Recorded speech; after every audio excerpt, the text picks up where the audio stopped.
భద్రాద్రి కొత్తగూడెం జిల్లా ములకలపల్లి తహసీల్దార్ కార్యాలయంలో ఏసీబీకి చిక్కారు పూసుగూడెం గ్రామ పరిపాలనాధికారి. ఏసీబీ డీఎస్పీ వై రమేష్ ఆధ్వర్యంలో ములకలపల్లి గ్రామంలో పరిపాలనా అధికారి రెడ్ హ్యాండెడ్ గా పట్టివేత జరిగింది. ములకలపల్లి మండలంలోని పూసుగూడెం గ్రామ పరిపాలనా అధికారి బానోత్ శ్రీనివాస్ నాయక్ పూసుగూడెం వ్యవసాయ భూమి రిజిస్ట్రేషన్ కొరకు 60,000 రూపాయలు లంచం డిమాండ్ చేశారు. 40,000 రూపాయలను తీసుకున్నాడు. మిగతా బ్యాలెన్స్ 15,000 లంచం తీసుకుంటూ ఉండగా ములకలపల్లి తహసీల్దార్ కార్యాలయంలో ఏసీబీకి చిక్కాడు.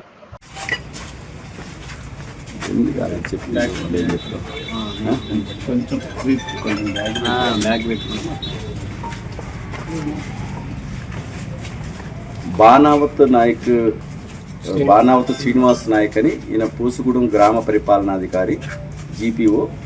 ఈ జీపీఓ పూసుగూడెం రెవెన్యూ క్లస్టర్ చూస్తారు.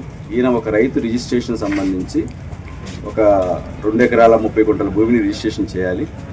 ఈ సర్వే నెంబర్ 254 ఇది చేయడానికి రిజిస్ట్రేషన్ ప్రాసెస్ చేసి మళ్ళీ పాస్బుక్ ఇప్పించడానికి 60,000 రూపాయల లంచం డిమాండ్ చేసి రైతుకి విధులైన పరిస్థితుల్లో ఏం చేయాలో అర్థం కాక రిజిస్ట్రేషన్ అయిపోతున్న భయంతో ఆయన ఫస్ట్ అది రిజిస్ట్రేషన్ రోజే 30,000 ఫోన్పే చేశాడు. అదే రోజు మళ్ళీ క్యాష్ 10,000 రూపాయలు తీసుకున్నాడు. మళ్ళా తదుపరి కూడా మళ్ళీ మిగతా 20,000 రూపాయలు బ్యాలెన్స్ అమౌంట్ ఇవ్వమని కూడా ఒత్తిడి చేస్తే వాళ్ళు ఏసీబీని అప్రోచ్ అయ్యారు.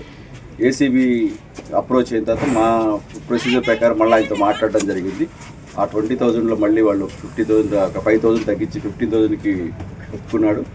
ఈరోజు ఆ 15,000 ఇస్తుండగా ఎవరైతే ఆ ఫిర్యాదుదారుడు ఉన్నాడో సదర్ ఆఫీసరు విలేజ్ గ్రామ పరిపాలనా అధికారి బానావత్ శ్రీనివాస్ నాయక్ ఇస్తుండగా ఈరోజు ఎంఆర్ ఆఫీస్లోనే ఇస్తుండగా పట్టుకోవడం జరిగింది. అతను పై అధికారుల పేర్లు చెప్పి ఇతను చేశారు. ఎవరెవరి పాత్ర ఏముంటుందని వెరిఫై చేస్తారు.